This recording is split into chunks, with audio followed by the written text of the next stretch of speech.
Hello friends, welcome back. Constance here from Cosmopolitan Cornbread. So today the weather is just absolutely gross. It is cold, it is raining, it is windy, it is nasty. So all of my outside work has come to a screeching halt. I did get a lot done yesterday. I actually didn't do any filming. I was just working hard and fast, getting as much done as I could. I built another animal shelter, start to finish, for the goats. I installed their fencing. I installed Sophie and Amos's fencing, well, most of their fencing. I have another spool, a brand new full spool of electric fence tape somewhere. I cannot find it anywhere. I don't know what has happened to it. I know where I thought I put it, but I guess this whole chaos of moving thing is catching up with me, because for the life of me, I cannot find it. So I may end up having to go buy a whole nother spool, which kind of like, ugh. Anyways, but I thought since the weather is so bad today, I would bring you into the kitchen and kind of give you a walkthrough of my new homestead kitchen here in the Arkansas mountains. Now, this kitchen is nothing like my other kitchen, but much like my other kitchen, when we moved in, it looked like one thing, and when we moved out, it was completely different. I'll see if I can pull a little clip from one of my videos to show that to you here. Everything started very dated looking and very dreary, but I brightened it all up. I added extra cabinets, and I have a video where I show everything that I did, and I can put a link to that in the video description down below if you are interested in finding that. And similarly, this kitchen we're moving into, while it has character and it's kind of cute, it's not exactly ideal for me. And I'm planning on doing all sorts of changes to it. Now, when I'll get to that, I'm not 100% certain, but I have done a couple of things already. And so I'm just going to try and briefly give you a tour of our, as it is, mountain homestead kitchen. Now, as you can see, there are a few things that I absolutely love. First of all, I do kind of love this sink. I have always wanted a drain board, farmhouse style sink. My only complaint, and I don't know that I can live with this, is that it only has one basin. It's a one basin sink. And it's not like a big farmhouse tub sink. It's a single size basin. I wash my dishes by hand. I don't like dishwashers. It's just my thing. But washing dishes with one basin, it's kind of a challenge. However, I have something I picked up in an antique store a while back that I don't think I've shared with you guys. And I have a feeling you're going to see it in this kitchen down the road. Another thing that I do actually really like about the kitchen is the greenhouse window. I think they're also called garden windows. Now you can see I've got some plants across the top, and I've got another one down there in the corner. I don't imagine I'll put any more in the bottom, simply because I don't want to hinder my beautiful view of the homestead out there. Now the screen does need to be cleaned at the top, but otherwise, I really like that. I've always liked putting plants in my kitchen window anyway, so it's very fitting. Now, one of the things I really don't care for, though, are the kitchen cabinets. Pretty much all of the kitchen cabinets. I did a live video from the kitchen here a few weeks ago, and someone made a comment about the height of the kitchen, or the kitchen counters, I should say, and they're really tall, but only on this side of the kitchen. These are definitely not standard height for kitchen cabinets. At some point, these are all going to go. They'll do for the time being. They'll do for the time being. However, these drawers on this side are so big and so deep and heavy that they're really not functional in my view. These ones on this side aren't bad, but I have a feeling this is all going to go. The other thing that is going to go is this countertop. Let me bring you in to take a closer look. It is just kind of a DIY plain wood counter. And it is definitely not my cup of tea. While I do want a wood countertop, I want a butcher block countertop, and definitely not a dark wood that is going to show every speck of dust that lands on it. Because, you know what, this is a lived-in kitchen. And then the other thing about this drain board sink is they painted it, or somebody did. This used to be a white sink, and the paint is coming off. This doesn't feel like an enamel. It feels like a paint. And so I just don't see this sink staying forever. Now, I'm not going to fully get rid of the sink though, because I think this would make a great vegetable washing station for coming in out of the garden, but you know, outside of course. So I think that's what I will save this for. Oh, and this thing right here is actually a sponge holder. It's bendable, and I thought this was the perfect thing to hold my bar soap because, you know, I kind of like goat milk soap and all of that. So that's a good place to hold it and keep my soap dry. So another thing about this kitchen that I'm not too sure about is the open shelving. And I know a lot of people love open shelving concept kitchens. But for me, I love a bright, clean lines, visually simple kitchen. And I do like decor, but I don't like a ton of it. And this for me is just really, it's really kind of busy. So what I'm thinking of doing is keeping some of it, like keeping those over there where you can see my pottery mug collection, or most of my pottery mug collection. Keeping those there, taking one of the shelves from this side, adding it over there so that it's 3 shelves high, and then on this side installing upper cabinets of some sort. Maybe a new cabinet, maybe an antique cabinet. You know, we'll just have to see what I can find to put there, but this is just too visually noisy for me, and I don't know that I can live with all of this. Now, I've actually made a couple changes already. You know, when you're moving in, you start placing things and then you realize, oh, this isn't going to work here. Let's move it someplace else. Well, when we moved in, I thought this open shelving would be a really cute way to display all of my speckled enamelware that I have. I didn't have it up there very long because, again, the visual noise was just too much for me. All of those colors and just, it was too chaotic. And so I moved those. I brought in my dishes, which while all of my dishes have color on them, they're mostly white.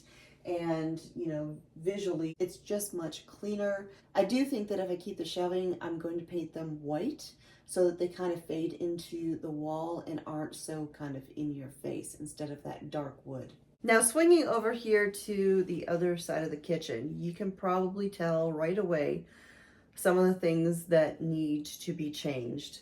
Now, the cabinets, I mean, they look kind of cute and everything. They have that cabin rustic feel, which I'm fine with. However, these aren't very well made cabinets. They're kind of DIY things that somebody just kind of put together. They're not very strong. They're definitely not very big. And the cabinets down on the bottom on either side of the range have no shelves. So I got some of those shelving units. They kind of stack, those metal ones that you would get from the Lowe's organizational area. And I was able to put those in there just to kind of make some extra storage, since that was just a great big open space in there. The other really big issue that is probably jumping right out at you is these pillars on either side of the stove. That is just claustrophobic. I don't know how people have these ranges with these kind of inset areas with the tile, and they're pretty and all, but it always looked claustrophobic to me. And just having these pillars right there, I cannot, these definitely cannot stay. But here's the issue. These pillars, there's 4 on either side. These pillars are what's holding up these cabinets. These cabinets are what's holding up this big shelf that goes all the way across the top. And this big shelf is what's holding the microwave. So, the microwave is the next issue that I have. I am not a huge fan of microwaves. I don't think that they should be taking up valuable real estate in my kitchen. Definitely not one this big. And the biggest problem with the microwave being here is I will never be able to stick an all-American canner on my stove.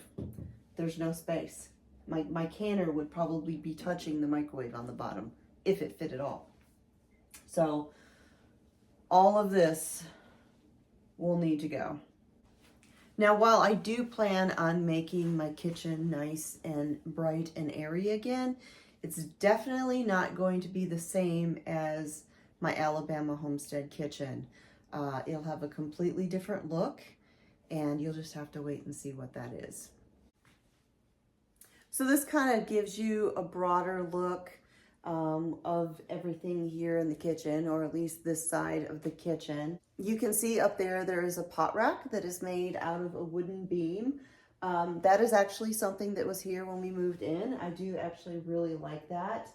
The ceiling, however, is just dark raw wood, and my plan for that is, of course, leave the beam exposed, which I think you can see up there. If not, there's a big exposed beam at the top. I'll leave that untouched and exposed, but then the ceiling itself, I am most likely going to do that faux shiplap treatment that I did for the kitchen at the other house. I loved it. It was easy to do. It was very economical, and it looked fantastic. And one of the big changes that I made right away, and well, it wasn't really a big change visually for me, it was a very big change, is first I added all of my cup hooks so that I could, hang my pottery collection here. But the backsplash all the way around the kitchen had what looked like multicolored barnwood, but when you looked a little bit closer, it was actually just this kind of stick-on wallpaper, and it wasn't sticking on very well. And just, again, I don't like a lot of busyness in my kitchen, and it was too much for me. So I came in here and I just pulled it all off, and now the walls do need to be painted. Pretty much the whole house needs to be painted. And if you look too close, the paint doesn't look fantastic, but for me, it's way better than that multicolored barnwood wallpaper, and I can live with this for a little bit until I get a chance to paint it. I'll show you right here what it looked like before.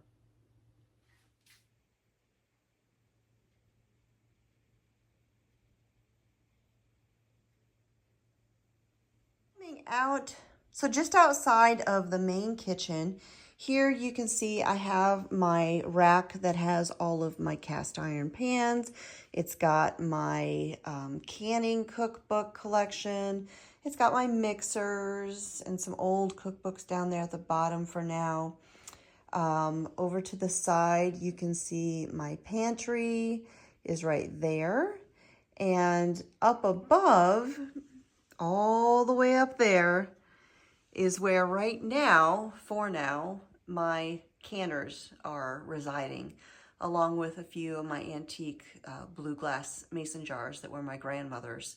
I just kind of tucked those up there for the time being. That is a really, really tall ledge, but I figured it was a good place to put my canners for now since it isn't quite canning season.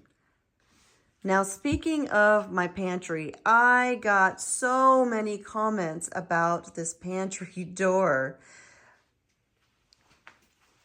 It is an antique door, as are all of the doors in the downstairs interior of the house. You can see it's got this metal grate instead of a window. I love these little details. I love that the wood is very old and worn and looks like it's been around for a while. The pantry door swings in both directions.